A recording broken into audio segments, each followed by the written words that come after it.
We are at one of the polling sites here in Mecklenburg County, and we are out here doing some poll monitoring. Personally, this election means a lot to me. I'm a Howard grad myself, and seeing the first woman of color who also went to Howard as well run for office has been amazing to see. Like, a lot of people didn't think we would get to this place. For the working men and women across the state and across this country, we need laws that protect them a lot more than what we have here in the state of North Carolina and across the country. Regardless of what happens on election day today, the way I think that we can bring the country together is to keep listening to each other and remembering that we are all needing the same things. I think this election it meant a lot, I think, because there's a lot at stake.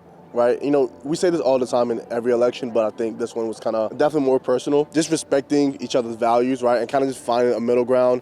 We're not going to agree on all things, but I think the one thing that we do agree on is we want this country to flourish, right, and the people in it to flourish. So having that middle ground will kind of just get us back on track. It'll be all right. Yeah, because we've been through a loss in 2016, and that was the first time I ever voted. I am happy to vote for a Black woman, of course. This is our first time voting in North Carolina, so it's our first time being in a swing state, so I feel like my vote really mattered this time. We are already seeing that people are coming out overwhelmingly to vote in this election. One of the things that makes me believe that as a country we're coming together is when I see parents and their children coming out to the polls.